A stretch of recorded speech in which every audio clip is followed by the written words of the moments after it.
Edmund Burke was a statesman and philosopher who served as a Member of Parliament in the House of Commons with the Whig Party. He's now remembered for establishing the philosophical foundations of modern conservatism and for his opposition to the French Revolution.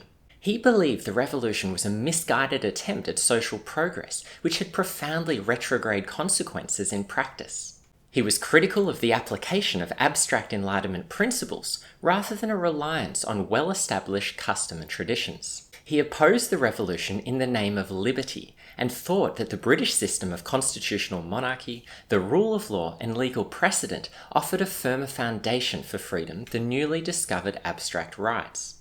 I'm James Muldoon. I'm a lecturer in political science at the University of Exeter, and this is an introduction to the political thought of Edmund Burke.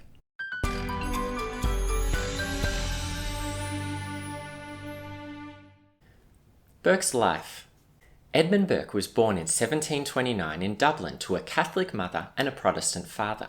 His father was an Irish government lawyer, and it was first thought that Burke would follow in the career of his father.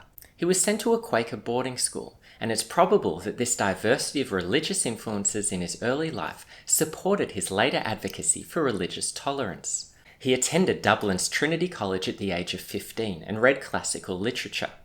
By the age of 19, he had already finished a major philosophical treatise, a philosophical inquiry into the origin of our ideas of the sublime and beautiful. In 1750, he came to London intending to follow his father into the legal profession. But he had some reservations about a legal career and started to engage in polemical writing about politics. He began editing the Annual Register and became a well-known commentator on public affairs. Burke soon considered a career in politics and started working for several parliamentarians. He became a close confidant of Lord Rockingham, who was the leader of a faction of the Whig Party. He entered Parliament in 1766 as the member for Wendover and would serve as a Member of Parliament in the House of Commons for 28 years. As a parliamentarian, he appealed for peace and reconciliation with the American colonies when hostilities grew over increased taxation. He spoke in favour of repealing the tea duty and warned Parliament that America would not back down when faced with hostilities. He was also active in opposing the abuses of the East India Company and pursued the impeachment of the former Governor-General of Bengal, Warren Hastings. He famously defended the view that parliamentary representatives were not mere delegates of their voters, but should exercise their own independent judgment on matters and vote in the interests of the public. By the time of the French Revolution in 1789, Burke was 60 years old and was thinking about retiring from Parliament. His hostile response to the revolution surprised many of his contemporaries who saw him as a moderate reformer. When a French friend asked him to elaborate on his criticisms, Burke wrote his now famous Reflections on the Revolution in France, which takes the form of an extended letter published in 1790. In Burke's era, there was no conservative party or conservative tradition as we would understand it today. Burke was regarded by most as a liberal. He was a member of the Whig Party, even if he was part of its more conservative Old Whig faction that was critical of the French Revolution. It was only later in the 20th century that historians of political thought began to place Burke more squarely in a conservative tradition. He retired from Parliament in 1794 and spent his remaining years defending his interpretation of the Jacobins and the French Revolution. When he died in 1797, he asked to be buried in an unmarked grave, fearing that if the Jacobins ever reached England, his body might be desecrated. His writings have been admired by liberals and conservatives, and his criticisms of the French Revolution are now seen as one of the founding statements of modern conservatism. The French Revolution. When the French Revolution erupted, reactions abroad tended to be a mixture of fascination and horror. The revolutionaries professed a universal ideology of the rights of man. They opposed religious dogmatism and monarchical authority with a discourse of freedom, equality, and fraternity. While many liberals initially supported the revolution, as more reports came in of its development, opposition to the revolution increased. In England, the revolution sparked a pamphlet war over the meaning of rights and the legitimacy of revolution. Richard Price, Mary Wollstonecraft, and Thomas Paine all wrote in favour of the revolution and the right of the French people to replace their government. But most British commentators were opposed to the revolution, which was seen as a universal attack on the crown, the church, and aristocracy.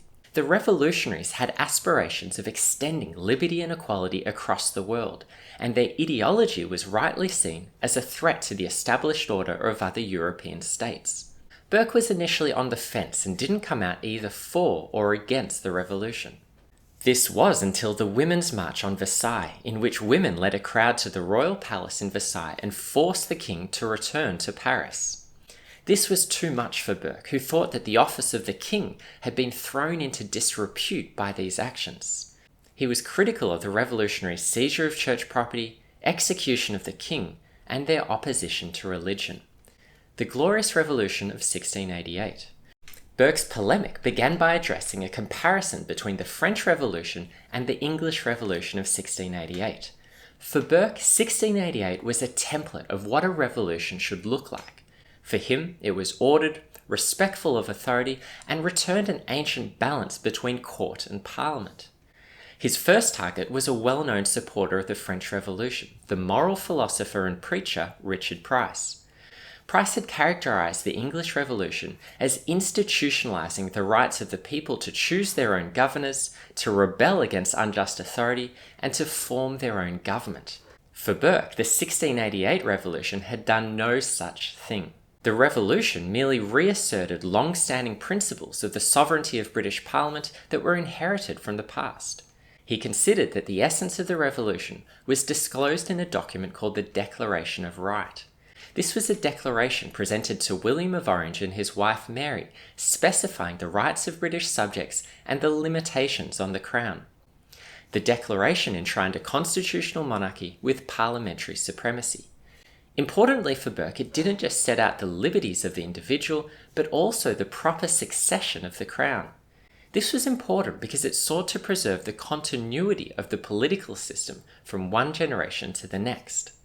The French Revolution was completely opposed to this British sense of tradition and continuity. It sought to refound politics on entirely abstract principles and to remake human nature in a new image of reason.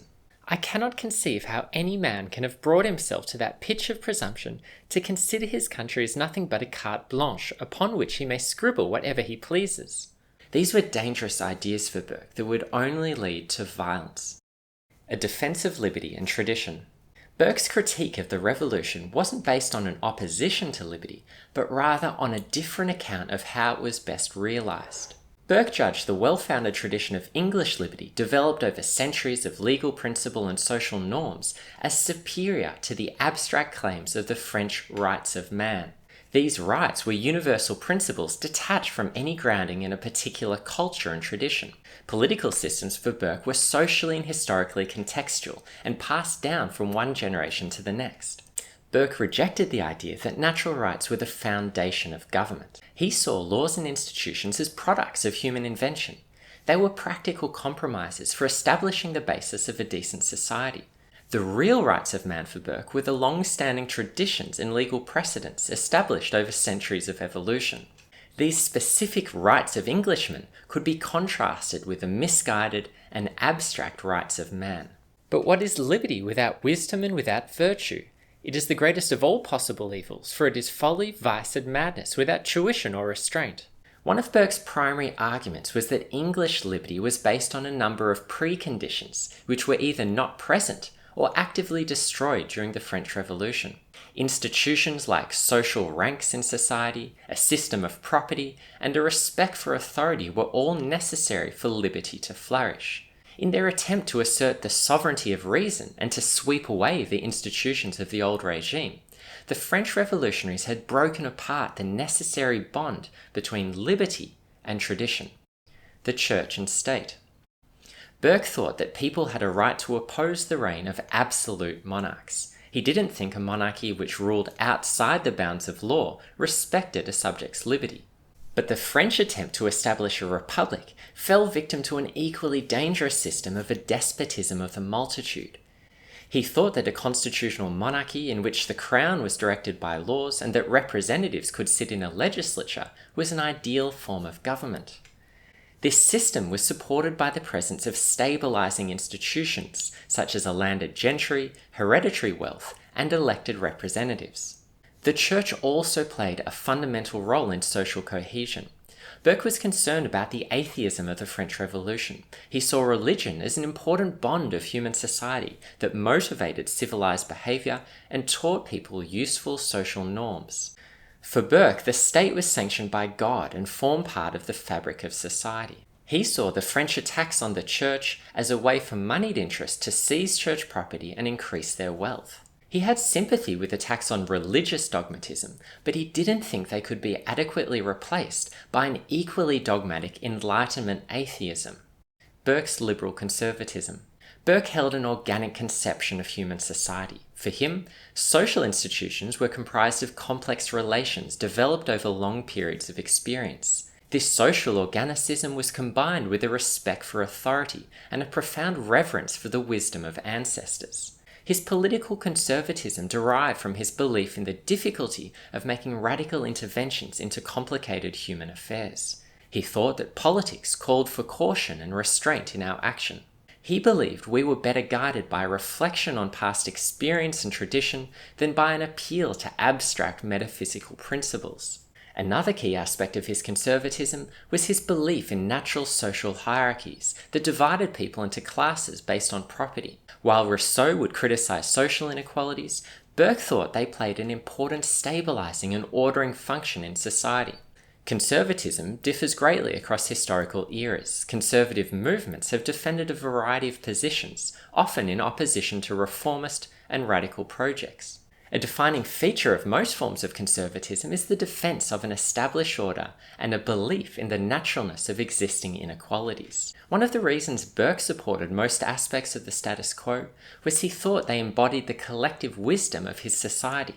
For Burke, knowledge could be collectively held and transmitted through our social practices and institutions. It's risky to rapidly change things because our institutions embody the knowledge accumulated over many generations. Rather than attempting to rationally discover principles through our own limited faculties, it would be safer to rely on the wisdom passed down from generations of experience. Failing to respect past generations for Burke is a symptom of generational selfishness.